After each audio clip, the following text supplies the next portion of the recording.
Olá, galerinha do meu canal. Hoje, 24 de julho de 2024, uma quarta-feira, e eu estou aqui de frente ao Incon Park, onde vai roda gigante aí, tamanho do mundo. Quando eu estive aqui com a Sandra pela primeira vez em Orlando, na Flórida, onde nós estamos no momento, nos Estados Unidos, nós fomos aqui na roda gigante. Era a época da Covid, uma loucura, uma verdadeira loucura. E ali nós temos ali eu vou falar igual um cearense, que eu não sei o nome. Pra mim aquilo é uma baladeira. Bota uns cabas sentados aí no elástico e eles sobem. E eu estou hoje aqui com um convidado muito especial. E eu vou perguntar, inclusive, se ele tem coragem de subir naquela baladeira. É um colega advogado, professor em Fortaleza, advogado renomado, muito conhecido. E nós vamos conversar aqui. Eu já fiz, há 10 anos eu fiz uns 4 vídeos com ele. Vídeos que tem aí milhares de visualizações, porque ele tem muito conteúdo. E quando ele soube que eu estava aqui em Orlando, ele me ligou: Luiz, eu tô indo aí em Orlando. Aí eu aqui, nós estamos na casa do nosso filho, eu e ela e eu, minha assessora para assuntos turísticos e jornalísticos. Dê uma boa noite aí pra galera. Boa noite, pessoal. Para onde é que eu olho? Tá linda ela. Olho, Orlando. Você Cadê o olho? tá Cadê com o pressa? olho? Tá com pressa? Então, nós tivemos o prazer de receber esse convidado muito especial, não é verdade? Claro. Na casa do nosso filho. Queremos agradecer ao meu filho Fábio. A Virna ficou encantada com ele, com a esposa, com a filha. E eu disse assim: ó o povo subindo ali na cadeira, ó. O povo subindo na cadeira, ó. Ó o povo subindo. Ali tem 2 pessoas naquela baladeira ali, ó. E eu vou apresentar para vocês o meu convidado. Vai ser um bate-papo muito interessante, de interesse da advocacia. Meu convidado tem 30 mil alunos já. É um dos professores mais antigos da Universidade de Fortaleza. O primeiro parece que é o Dr. Agapito Machado, que é juiz federal. O segundo é o Zainito, que foi meu professor, Zainito, de Direito Administrativo, salvo engano. E o meu convidado de hoje é nada mais, nada menos do que o professor Dr. Delano Cruz. Grande advogado criminalista, grande nome na advocacia criminal e civil também em Fortaleza, professor, um currículo invejável, um homem que deu assim já uma contribuição fantástica para a OAB, casado com uma advogada, doutora Diana, e tem uma filha de 14 anos, que ele tem vários filhos, né? Depois ele vai falar, tem advogados também. Mas a Letícia, que esteve lá em casa, ela tem 14 anos e é uma das adolescentes mais determinadas que eu já conheci, né? Eu digo: você pretende ser o quê? Ela disse: advogada. Doutor Delano Cruz, boa noite, seja bem-vindo aqui ao nosso canal, às nossas redes sociais, ao nosso canal no YouTube, que se chama Adrenalina para Não Envelhecer. É um prazer muito grande, mais uma vez, eu estar aqui, improvisando aqui, gozando aqui da sua presença e da sua paciência para comigo. Boa noite, amigo Luiz Antônio, boa noite a todos, cumprimentar a doutora Sandra, professora Sandra, ilustre professora também, que muito nos orgulha. Agradecer ao Luiz Antônio a receptividade. Estivemos lá na residência do casal Fábio e Virna e fomos recebidos com um churrasco de primeiro mundo e realmente foi um dia muito agradável. E estamos aqui em Orlando. Eu fiquei sabendo que o Luiz Antônio estava aqui na casa do filho e eu fiz questão de fazer esse contato, porque sempre é um prazer ter esse contato com ele, um advogado de escola, um advogado extremamente combativo, e nós estamos vivendo um momento da advocacia que realmente nós precisamos de profissionais desse tipo. Então, é um prazer, Luiz Antônio. Delano, eu disse aqui na introdução que há uma década eu tive o prazer de ser recebido na sua casa, naquela chácara ali nas proximidades de Messejana. Eu acredito que era até um condomínio familiar onde você morava com seus pais. Exatamente. E nós fizemos lá uns 3 vídeos. E depois, na campanha do atual presidente da OAB, eu tive o prazer de entrevistá-lo também nos estúdios, né? Então eu devo estar nos 5 vídeos com você há 10 anos, há uma década. Então de lá para cá mudou muita coisa e hoje nós vamos rememorar alguma coisa do que nós conversamos sobre advocacia, sobre turismo, nós estamos aqui fazendo turismo, sobre OAB, sobre política, enfim, temas da vida. E eu pergunto, Delano, você terminou Direito e Economia. Qual foi a faculdade que você fez primeiro? Você é aluno do Colégio Militar, é isso? Eu estudei no Colégio Militar de Fortaleza. Para mim, na minha visão, a melhor escola do Brasil é o Colégio Militar de Fortaleza, ali na Santos Dumont. Estudei dos 11 aos 18 anos. Você foi aluno do Marcos de Holanda? Fui aluno do Marcos de Holanda na Unifol. E no Colégio Militar, não? Não, mas eu estudei dos 11 aos 18 anos no Colégio Militar e em seguida ingressei na Universidade Federal do Ceará, onde cursei o curso de Ciências Econômicas. Sou economista primeiro, e já perto do término do curso, eu ingressei na Universidade de Fortaleza, onde eu fiz Direito com muito orgulho. Quer dizer, eu estou na Universidade de Fortaleza desde 1987 e emendei, então logo eu terminei, fiz um concurso na Unifor, porque a Unifor desejava um professor que fosse economista e também advogado, para substituir a professora Socorro França. Que foi minha professora, uma das melhores. Que tinha sido escolhida, tinha sido nomeada Procuradora-Geral de Justiça. Então eu ingressei num concurso para substituir a professora Socorro França e depois fiquei, e lá estou há muitos anos, lecionando Processo Penal 2, as turmas do 6º semestre aproximadamente. A minha tia Socorro França, que eu a conheci no DECOM, como ilustre promotora de justiça do DECOM, eu como presidente da Associação dos Pais, e ela ajudou muito os pais de alunos lá na defesa dos pais contra o aumento abusivo das mensalidades escolares, e a encontrei na Unifor também como excelente professora, salvo engano, de Direito Financeiro ou Econômico. Direito Econômico. Direito Econômico, né? Então, substituir a Socorro França, você substituiu uma das melhores professoras da Universidade de Fortaleza. Além de ser uma das melhores professoras, naquela época era uma mulher que foi nomeada Procuradora-Geral de Justiça. Então, ela tem origem familiares no Maranhão, salvo engano, veio para o Ceará, se formou e começou de baixo e galgou ela chegou a ser procuradora-geral três vezes. E atualmente é secretária de Estado. Secretária de Estado, já aposentada do Ministério Público, secretária de Estado. Mãe da Josiane França, que é minha colega aqui do Facebook, que fomos contemporâneos de sala de aula. São pessoas do bem, são pessoas comprometidas com o trabalho, com muita seriedade, e foi um orgulho muito grande substituí-la naquele momento,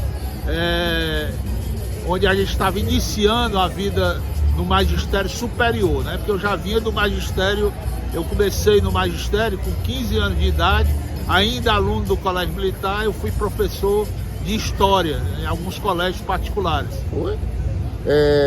No Colégio Militar, você teve colegas contemporâneos que seguiram a carreira do direito, salvo engano, o Cid Marconi, que hoje é desembargador federal, eu acho que passou pelo Colégio Militar. Mas o Cid Marconi é bem mais moderno.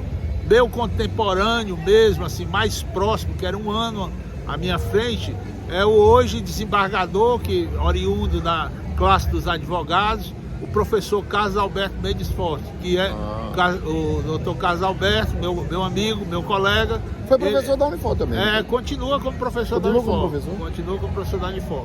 E o Carlos Alberto era um ano só à minha frente. E tem outros também que ganharam destaque, né? A minha turma é uma turma muito bem sucedida, de médicos, de empresários, de contadores renomados, né? Então nós tivemos muita sorte. O colégio militar, principalmente nessa época, década de 80, década de 70, era a elite da elite. Por quê? Porque o sistema para ingresso no colégio militar é muito rigoroso. Então, na minha época, o que é que fazia? O que é que acontecia? Os filhos dos militares faziam a prova primeiro e depois as vagas que sobravam era feito um concurso para os filhos de civis. Como eu era filho de civil, eu fiquei, eu fui concorrer a um número pequeno de vagas, né? Então era assim, era uma coisa surreal o nível dos alunos do colégio militar. Então você foi professor de História em colégios particulares, aproximadamente em qual período em Fortaleza? O período de 1975 a 1985. Eu tinha 15 anos na época, 75 a 85. Então, nesse período aí, você deve ter... quais foram os colégios que você lecionou? Os principais colégios, né? Esquema, Cipan, Equipe, Farias Brito, Raquel de Queiroz, né, do professor Fleury. Me diga uma coisa, será que você teve neste período aí como colega contemporâneo, o nosso colega criminalista também, presidente honorário da OAB, Paulo Quezado? Tive contato com o Paulo nessa época também. Como professor, porque ele foi professor de História, se não me engano. Mas o meu magistério de História era muito pontual em razão das minhas atividades. Nessa época aí eu era funcionário do Banco do Estado. Já tinha passado no concurso? Já tinha passado no concurso do Banco do Estado do Ceará e trabalhava e fazia também a faculdade. Então sobrava muito pouco tempo. Normalmente as minhas aulas de História eram uma ou duas aulas, normalmente às sextas-feiras à noite ou no sábado durante o dia. Você trabalhou na agência dos peixinhos do BEC, ali da Barão do Rio Branco? Trabalhei, eu comecei no banco trabalhando em Tianguá, fui nomeado e passei 3 meses em Tianguá. Como eu já cursava a faculdade de Economia, consegui minha transferência para não ser muito prejudicado na época. Aí vim para o departamento financeiro do banco, que funcionava ali na agência dos peixinhos, era o DEPIM. Depois fui transferido para o centro administrativo do BEC, hoje funciona a Procuradoria-Geral do Estado. Na curva da Unifor? Na curva da Unifor, por conta do horário, quer dizer, eu trabalhava de 14 às 22 horas. Então tinha mais tempo, era um horário mais tranquilo. Você foi contemporâneo lá no BEC do nosso querido advogado Perdigão? Fui colega do Perdigão e de outros nomes hoje que... Quais os nomes que você lembra lá do BEC que depois nos encontramos na advocacia? Nós tivemos como procurador do Estado no primeiro momento e depois como juiz do trabalho o saudoso professor Paulo Roberto Vasconcelos Maia, que hoje o irmão do Val Maia, é o atual presidente do TRT da 7ª região. Ele era becista? Era becista e foi acometido de um câncer e morreu precocemente com 40 e poucos anos. Jovem demais para morrer. Nós tivemos também muito próximo da gente, o nosso colega e amigo Flávio Jacinto também. Flávio Jacinto tem uma história muito bonita no BEC, parece que começou como assessorista. Como assessorista e foi galgando funções de relevo e depois se destacou como advogado, vamos dizer, de primeira ordem. E professor também da Unifor, foi meu professor. Foi professor durante muito tempo da Universidade de Fortaleza. E aqui eu vejo alguns pontos em comum, eu vou me adiantar um pouco aqui, mas depois nós vamos falar com mais objetividade sobre o assunto. Você foi candidato na política a vereador, salvo engano, em Fortaleza, não é isso? Eu fui candidato no ano de 2000. Tudo bem, nós vamos falar depois. Eu fui candidato também. E o Flávio Jacinto, eu não tenho certeza absoluta se foi candidato, se chegou a ser. Mas ele ensaiou uma candidatura também a vereador. Mas não foi, ele foi candidato ao 5º Constitucional. Isso aí é certeza. Inclusive, nós fomos candidatos ao 5º Constitucional juntos. E existe aí uma coisa engraçada, quando eu conheci o Flávio Jacinto, eu e a Sandra, eu participei da Associação dos Pais de Alunos do Estado do Ceará. Criamos aquele conhecido troca-troca de livros, que você deve ter ouvido falar, que foi exemplo para o Brasil todo, matéria do Fantástico, do Jornal Nacional. E por conta desses eventos, inclusive, até a revista Veja fez uma entrevista conosco. Então, nesse período, eu conheci o Francildo Antônio, que era um colega diretor da Associação dos Pais de Alunos. Aqui eu estou falando da década de 90. Depois, na faculdade, eu conheci o Flávio Jacinto. E a coincidência, o Flávio Jacinto, irmão do Francildo Antônio, que era o Cildo, tá? Que foi casado com a Helena, e o Cildo, infelizmente, faleceu.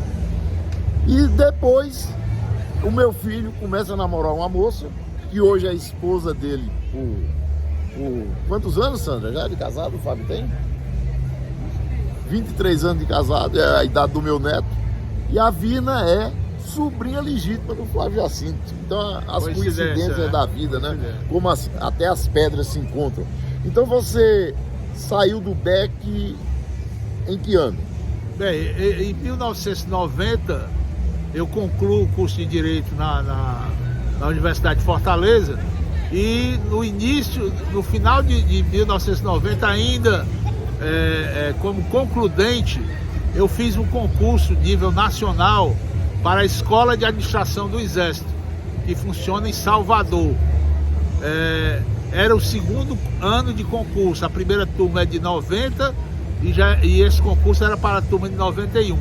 Eram 964 advogados no Brasil para 6 vagas.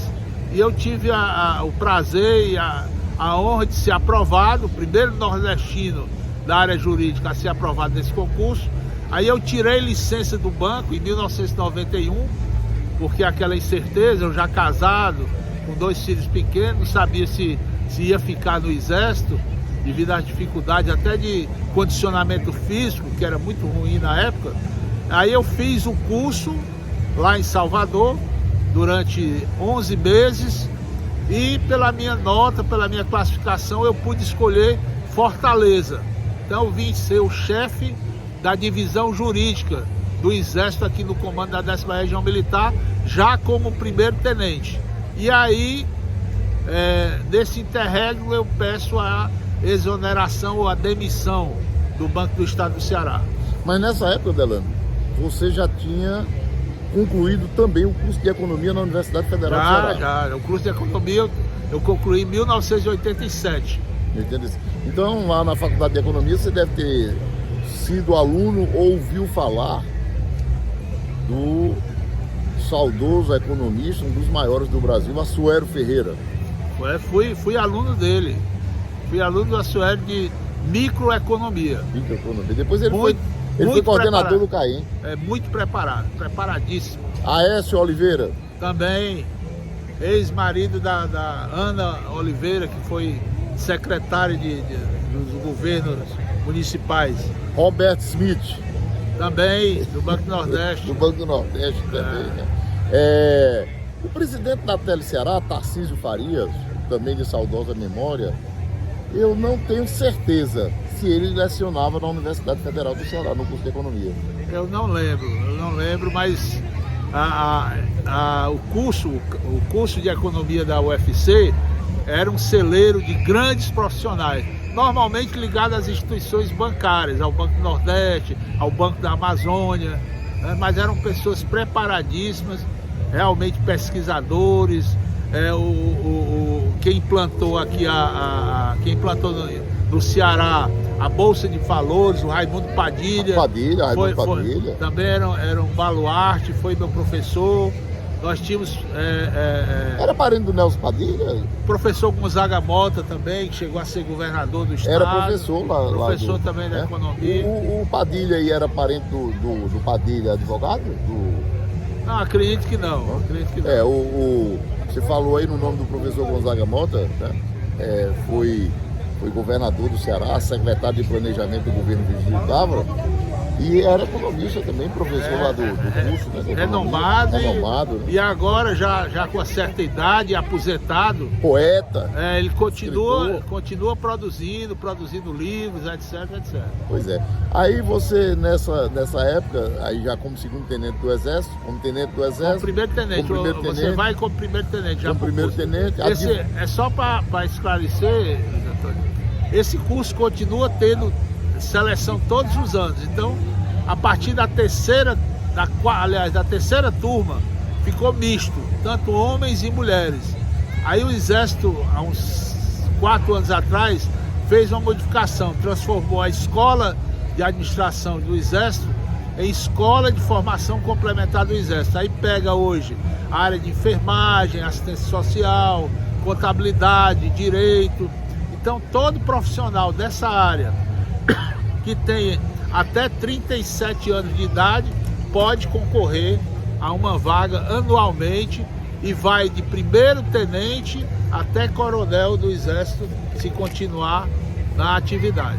Uhum. Então, nesse período aí que você entrou na escola, você então já era economista, advogado e agora concursado dessa instituição. Exatamente.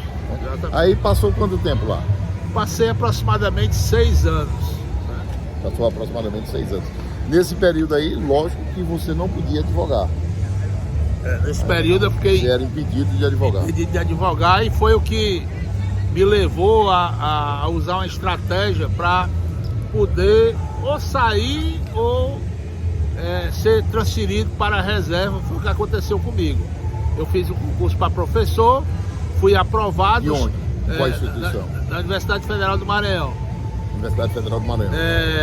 Fiz o concurso para professor. Em qual faculdade?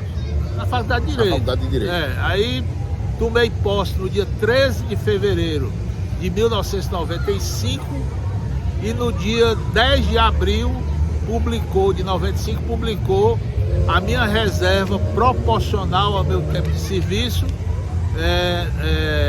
ganhando 16,30 avos de salário de primeiro tenente. Foi uma decisão bem difícil, porque faltavam 4 meses para que eu fosse promovido a capitão, e hoje eu vejo os meus colegas que permaneceram, todos coronéis, a gente participa, quer dizer, a remuneração deles é bem melhor do que a minha, porque a minha é proporcional, mas eu tive a vantagem de precocemente, com 35 anos, ir para a reserva remunerada e poder voltar a exercer aquilo que justifica a minha existência como ser humano, que é advogar e também exercer o magistério que tanto me orgulha. Eu digo sempre, Luiz Antônio, que quando me perguntam o que é que eu sou, né, qual é a atividade que eu exerço ou que eu exerci, eu digo, olha, eu sou um professor, né? Professor lato sensu. E aí, com o slogan da Unifor, né? Ensinando e aprendendo.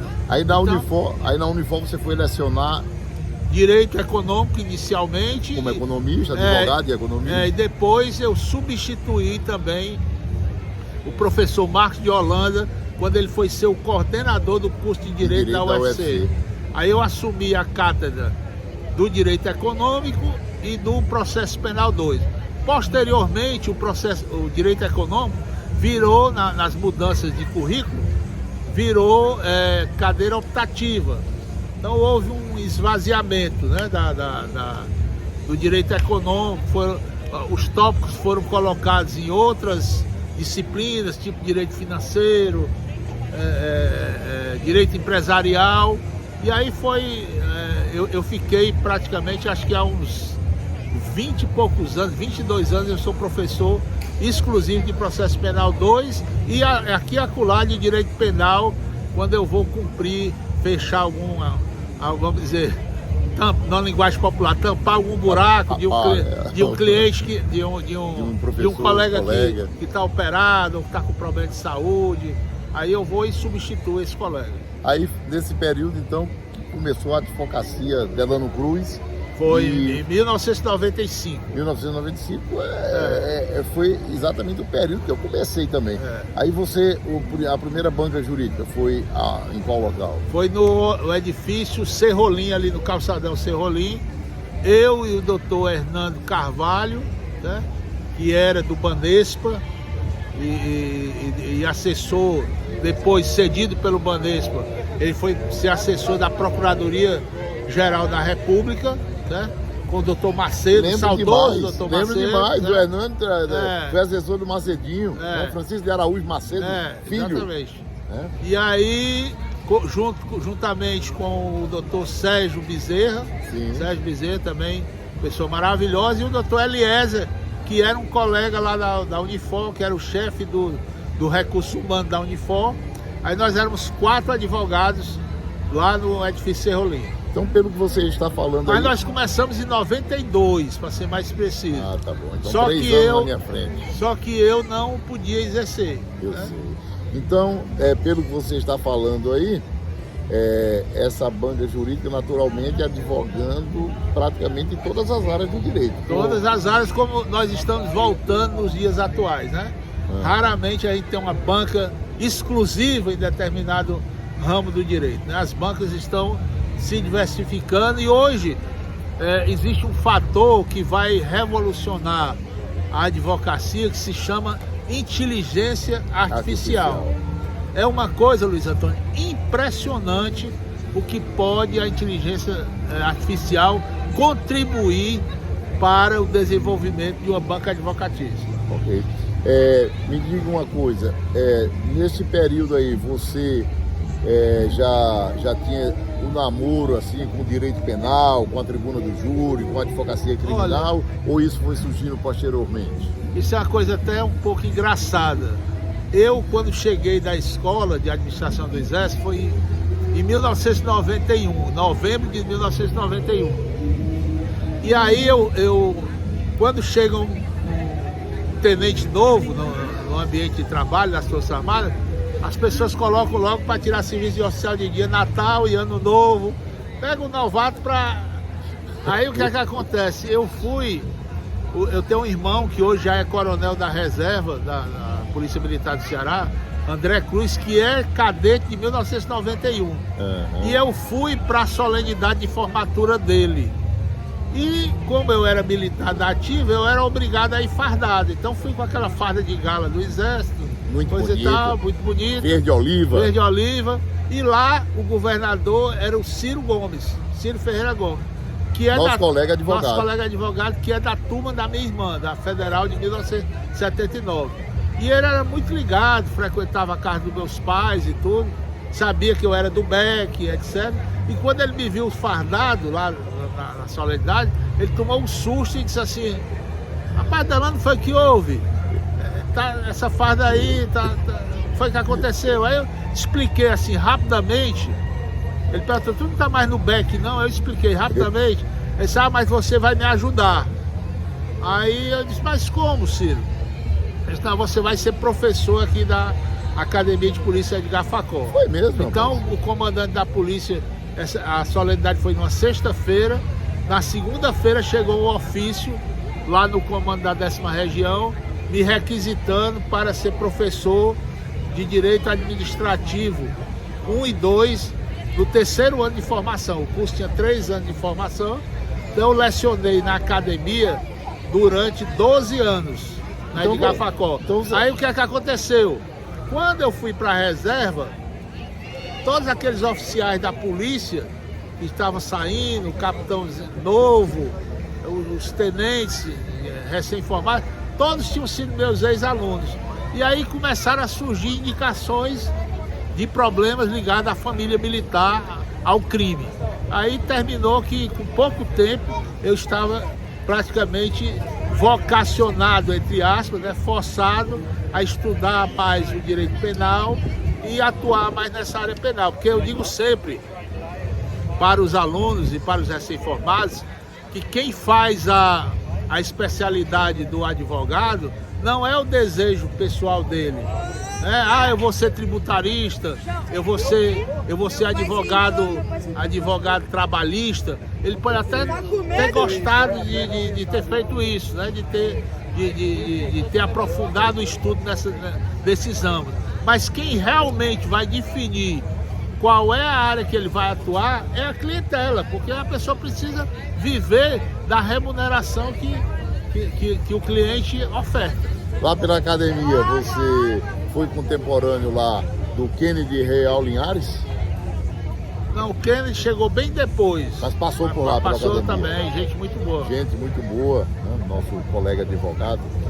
Então você começou aí a advocacia e eu quero te perguntar o seguinte, Delano, você fez mestrado? Olha, eu fiz um mestrado em educação, né? Que era a área que eu achei que iria, vamos dizer, me dar um aprofundamento. Eu ia ser professor. Né? E aí o que foi que aconteceu? Eu escolhi um tema para escrever a dissertação de mestrado muito penoso para mim, né? Porque eu fui falar sobre a educação dos surdos, né? A inserção do surdo no mercado de trabalho, a questão jurídica do surdo. E aí o que foi que aconteceu?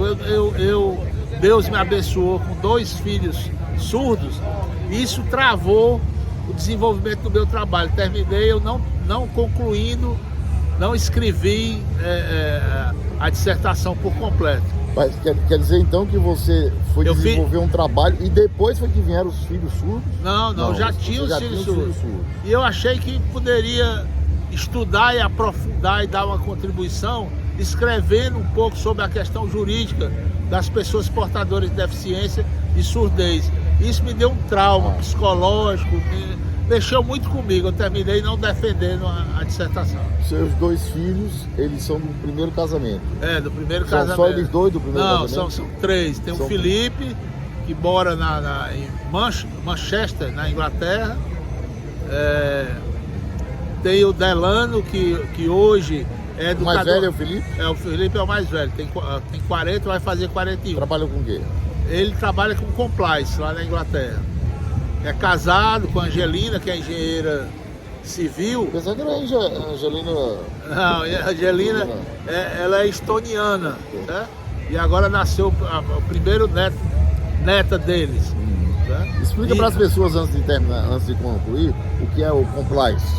Não, o compliance é uma tendência de mercado e é um ramo do direito que vai, vamos dizer, tentar evitar que as empresas cometam ilícitos, que as empresas sejam punidas, sejam sancionadas.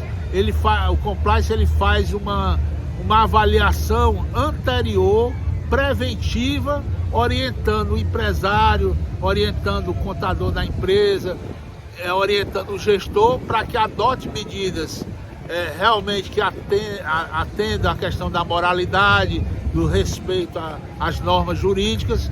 E aí esse é o trabalho do compliance, é um trabalho preventivo e às vezes quando surge um problema, eles atuam bloqueando determinadas áreas da empresa que está cometendo ilícito. Então o mais velho é o Felipe, aí vem os 2 mais novos. O Delano, que são surdos. O Delano tem 39 anos, terminou a educação física na Unifor, mesmo com a surdez profunda e irreversível, e agora está no 10º semestre do direito.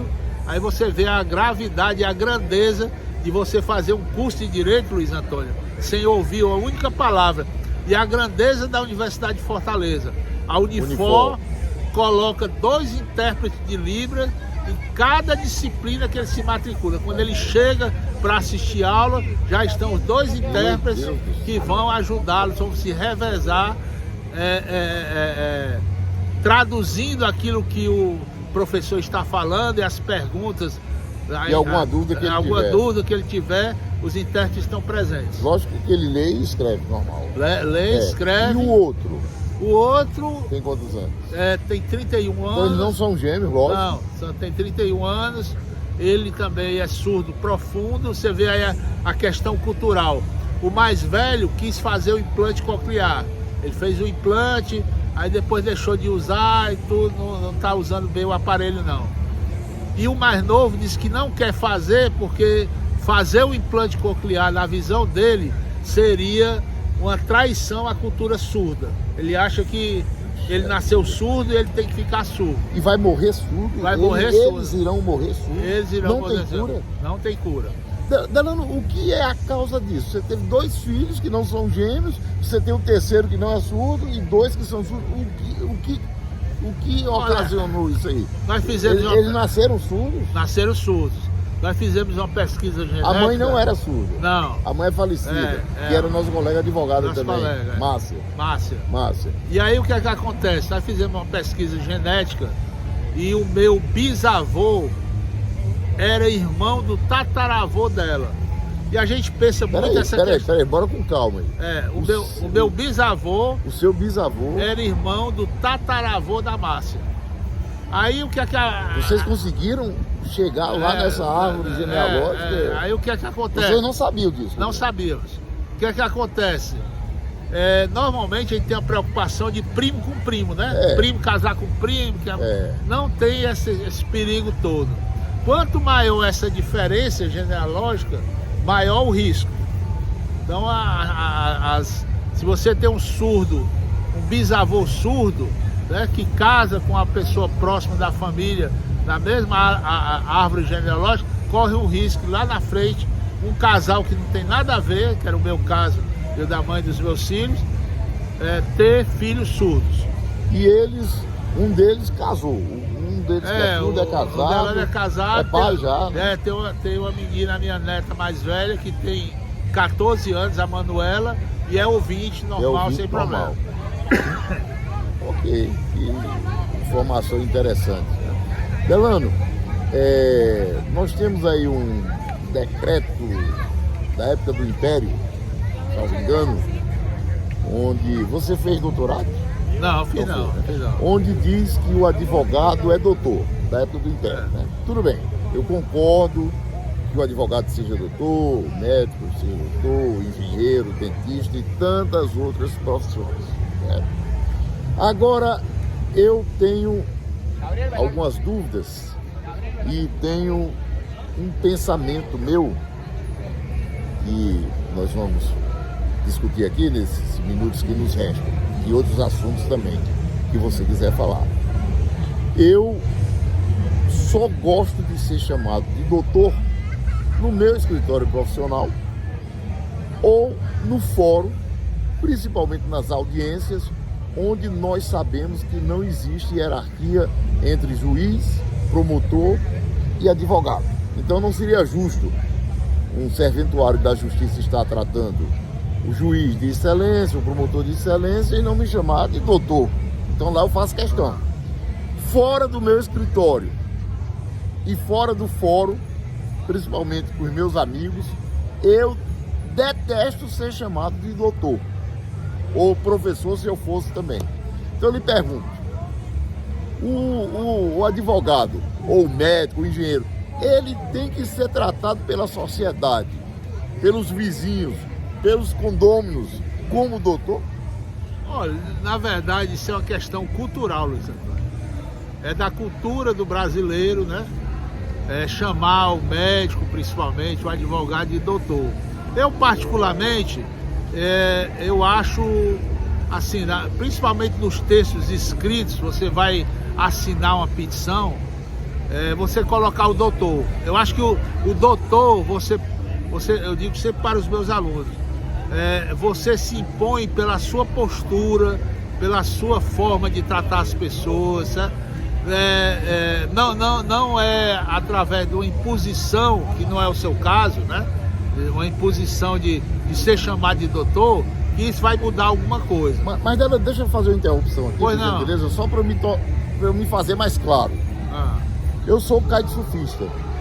Faço kitesurf lá em Fortaleza. Inclusive uma saudade danada daquelas praias, né? Porque eu vim pensando em fazer kitesurf aqui na Flórida e aqui tem muita tubarão. Aí não dá, né? Aí não dá, né? Mas outro dia eu estava velejando, eu estava dentro do mar uns 300, 500 metros e eu sou um iniciante, estou aprendendo e de repente o meu kitesurf, a minha vela baixou, a minha prancha saiu do pé e eu fiquei boiando lá tentando levantar o kite e tal. E nisso vem lá um kite surfista que eles são muito solidários. E o cara chegou perto de mim, eu praticamente morrendo, e o cara chegou e disse: e aí, doutor, tá tudo bem aí com o senhor? E eu tomei um susto. Um colega nosso, advogado em Fortaleza, por sinal uma pessoa maravilhosa, não lembro agora se o sobrenome é Martins, a esposa também é advogada, parece que é Renata. E eu, na hora, eu já protestei. Eu digo: meu amigo, eu tô morrendo aqui, você tá me chamando de doutor, você tá salvando a minha vida aqui dentro da água me chamando de doutor. Quer dizer, eu tô me referindo a isso, aspectos. Não tô aqui criticando o colega lá, tô só citando do cotidiano, do cotidiano. É o funcionário do meu condomínio, eu lá de bermuda, às vezes até no momento de lazer, na piscina. E a pessoa se refere a mim como doutor, os meus colegas da pesca, doutor, outros do kitesurf, doutor. Eu não gosto. Eu pergunto, eu sei que existe um aspecto cultural, mas alguns gostam. Outro dia eu estava com um colega fazendo kitesurf na beira de uma lagoa, na Lagoa do Cauípe, e o colega pegou o telefone para fazer uma live e disse: aqui é o doutor fulano de tal, na beira da lagoa, né? Então é isso aí que eu quero. No escritório, numa petição. Eu tenho um colega que é advogado e gosta de ser chamado de excelência, né? Acontece de tudo. Então eu quero saber, fora, você é advogado, você aqui, você é meu amigo, é amigo da Sandra. A Sandra tem que me chamar de doutor Delano? Não, de forma alguma. É esse aspecto aí que eu quero. Eu acho, até certa forma, Luiz Antônio, pedante esse tipo de posicionamento fora do ambiente jurídico. É o que eu digo sempre, as pessoas dizem assim: será que o exercício do magistério, certo? Não alavancou seu escritório de advocacia? Porque eu estou próximo daquele juiz, daquele desembargador, que é meu colega professor também da universidade. E eu nunca misturei os assuntos. Então, por exemplo, o colega professor é muito meu amigo e é desembargador. Eu vou despachar com ele. Quando estou somente eu e ele, fica até esquisito, já que a gente se trata pelo nome dentro da universidade, tá chamando de doutor fulano de tal, excelência, desembargador. Fica estranho, um amigo de infância, como eu tenho o doutor Tarcílio aqui, que foi da auditoria militar há muitos anos, Tarcílio Souza, né? Mas eu sei até de história de amigo de infância que parou agora eu sou desembargador. Aí não tem sentido eu despachar com o Tarcílio, desembargador, e só estando eu e ele na sala, o professor Carlos Alberto Mendes Forte, desembargador, que é uma pessoa sensacional, que eu conheço desde a adolescência, estando só eu e ele, doutor Carlos Alberto, doutor Delano, isso não existe. Agora, entrou uma terceira pessoa no ambiente, aí eu passo a ser formal para não... Agora tem gente que gosta, né, de às vezes de demonstrar para o cliente que tem uma certa intimidade. Isso eu critico, porque eu acho que eu não faço questão de ser chamado de doutor. Eu acho que o doutor, só se for no ambiente mesmo de trabalho, no fórum. Como eu fui bancário muitos anos, eu via muitas vezes os médicos exigindo que no talão de cheque tivesse lá ao lado da assinatura dele o doutor. Sério? E a assinatura dele começava com o DR. Doutor. E na certidão do nascimento dele tinha doutor também? Tinha não, né? Tinha não. Já então, pensou? Aquela história. Os médicos, doutores, médicos, eu tenho muitos amigos médicos. Vocês não são deuses não, pelo amor de Deus. Não. E agora a gente está vendo aí o governo do estado, esse governo atual, federal, numa canetada só, autorizou o funcionamento de mais 10 faculdades de medicina no estado do Ceará. Então, é aquela história. Vai acontecer, Luiz Antônio, o que eu já previ há uns anos atrás.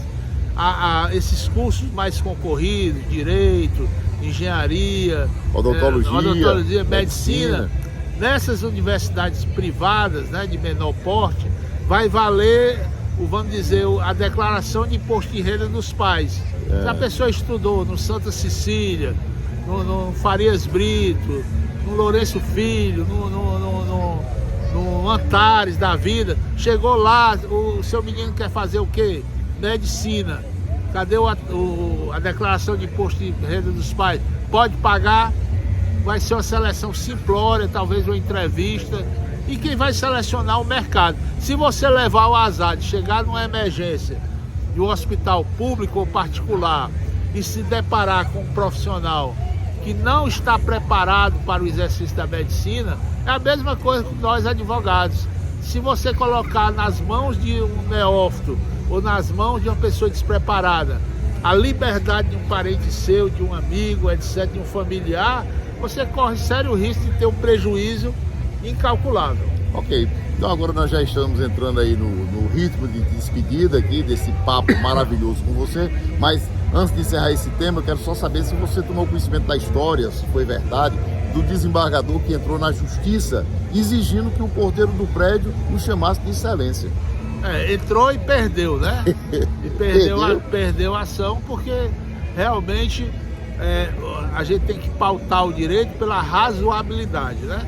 Ninguém é obrigado. Eu acho que você é tratado com respeito quando você trata as outras pessoas com respeito. Não é porque é um trabalhador doméstico, um trabalhador mais humilde.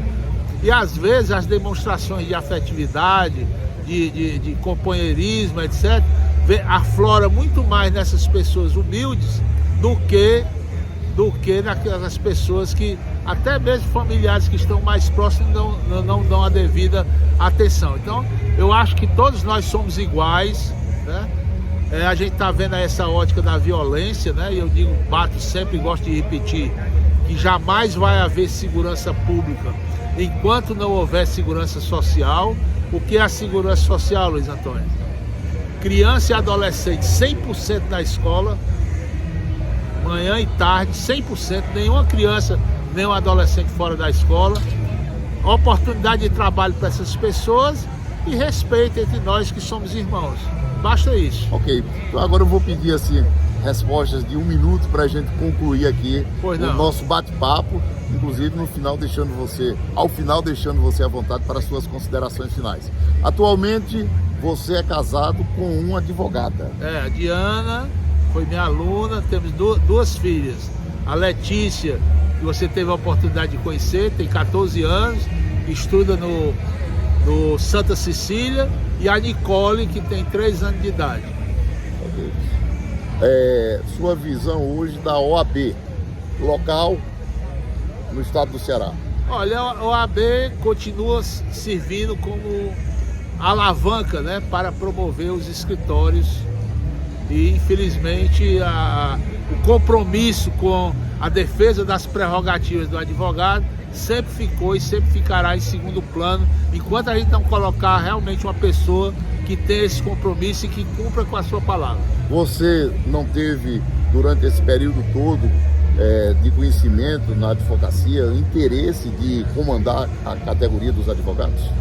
Não tive, porque o meu crescimento e a minha atividade profissional foi muito limitada sobre certos aspectos por conta da questão de saúde dos meus filhos, né, que demandou um trabalho extra familiar maior.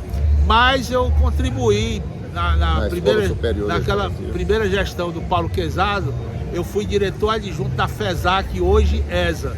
Eu acho que dei a minha contribuição e deixo esse espaço agora para os mais jovens. Seu pensamento no que diz respeito ao Conselho Federal da OAB? A mesma coisa, alavancando escritórios, lobbies de todas as formas, né? Perante os tribunais superiores. Infelizmente, essa é a realidade do Brasil, e hoje nós temos quase 1 milhão de advogados, então é muito complicada essa gestão da OAB. Sua visão sobre o Supremo Tribunal Federal? O pior da história da nossa nação. O pior Supremo, a pior estrutura que foi montada desde que o Supremo foi instituído. É lamentável o que acontece hoje no Supremo Tribunal Federal. Como é que você vê a forma de acesso dos ministros ao Supremo Tribunal Federal? Você acha que está correto? É o melhor modelo? Poderia se mudar? Eu sou contra esse quinto constitucional. Eu acho que a pessoa que quer ser magistrado, faça concurso para juiz, né? Então eu acho que deveria ser privativo de juízes, né, agora de renomadíssimo aspecto profissional, com livros publicados, numa faixa etária, e que tivesse também um período, vamos dizer, pelo menos de 12 anos, né, um mandato de 12 anos, ou de 8 anos para membros do Supremo Tribunal Federal. O que não pode acontecer hoje é um garoto, entre aspas, de 40 e poucos anos, ser nomeado e ficar até os 75 anos. Quer dizer, isso vicia, né, as decisões do STF. Durante toda essa sua história de luta, de trabalho, você também se dedicou à política. Como é que foi, como é o Delano Cruz na política, ideologicamente falando? Não, eu sou conservador, certo? Eu acredito na família, em Cristo, no trabalho, certo? Eu acho, inclusive, que por conta desse extremismo que tem hoje, você é taxado muitas vezes de situações que você não representa. Eu acho, inclusive, que um dos aspectos importantes na nossa política é que aqueles beneficiários de Bolsa Família, Bolsa Gás, não poderiam ter direito a voto, ou seja, a pessoa não poderia exercer o direito a voto se ele é beneficiário de políticas públicas do governo que escraviza o cidadão. Daí você viu o que houve agora nas últimas eleições, onde foi um mar no norte e nordeste, nos bolsões mais pobres do país, foi quase uma unanimidade para um candidato que não representa os anseios da nossa sociedade. Você chegou a ser candidato, a colocar o seu nome à disposição do eleitorado de Fortaleza para a Câmara Municipal? Coloquei no ano de Quantas 2000, a primeira vez, tirei 2.142 votos. Que é muito voto. É muito voto em 2000. E agora em 2016, atendendo um convite do Roberto Cláudio, fui candidato novamente. Aí a minha votação de 2.143 votos caiu para 1.432 votos. Engraçado, era para ter aumentado. Era para ter aumentado, mas é isso mesmo. Política sem dinheiro é perda de tempo. E a política no Brasil como um todo? É triste, né? Eu acho que o Brasil deu um tremendo tiro no pé nessa última eleição e nós estamos aí sofrendo as consequências, né? A sociedade sangrando, as pessoas mais humildes sofrendo, desemprego. A gente abre aqui os jornais, os sites lá do Brasil, nós que estamos aqui de férias, e as notícias são as piores possíveis. Violência. Empresas sendo fechadas, empresas abandonando o Brasil. Você vê que em São Paulo, que fizeram a opção correta, mais de 3.000 empresas já se mudaram para São Paulo, buscando o quê? Segurança pública e segurança jurídica, que nós não temos no resto do Brasil. Governo do Estado do Ceará. Triste, lamentável, né? Um governo que tem 36 secretarias. Então, isso aí já diz tudo. Prefeitura Municipal de Fortaleza. Prefeitura, eu tinha uma má impressão do prefeito Sarto, tinha uma má impressão dele, mas assisti um dia desse uma entrevista com ele, nesses Bom Dias Ceará, Boa Tarde Fortaleza, e gostei, muito antenado com as coisas, consciente do papel dele, mas nós temos aí outras opções, né? O André Fernandes, né? O próprio Capitão Wagner, mas vai ser bem concorrida essa eleição para Fortaleza. E a Câmara Municipal de Fortaleza? Olha o slogan da minha campanha, a última campanha de 2016. Chegou a hora de elevar o nível, né? Então, nós precisamos que realmente pessoas capacitadas, né, e comprometidas se lancem candidatos e que sejam eleitos, né? Agora, consciente que se lançar candidato sem suporte financeiro é perda de tempo. Turismo em Orlando? Turismo em Orlando é uma maravilha, né? Nesse período um pouco de dificuldade por questão do tempo, né? Muito quente, muito abafado, mas a gente vê que é uma outra cultura, né? O respeito às pessoas, né? A forma bem, vamos dizer, profissional que eles tratam os visitantes, então eu gosto bastante, né? Mas não trocaria o nosso Ceará de açúcar por nenhum outro país alienígena. Mas o respeito que a gente sente aqui, notadamente no trânsito, é uma coisa que chama atenção. E eu que sou veterano do Exército, já passei situações aqui nos Estados Unidos, principalmente em Nova York, quando eu fui tirar o cartão de crédito para pagar um museu, acho que Museu de Cultura Natural Universal, e aí a pessoa viu o brasão da República na minha carteira, na minha identidade militar, perguntou se eu era veterano, certo? Se eu era militar brasileiro, eu disse que sim, não paga. Que era um prazer estar recebendo, que era uma honra. Então é outro nível, né? Aqui no Brasil o policial bota uma lanterna em cima e pergunta, você é mesmo o quê, né? Não tem.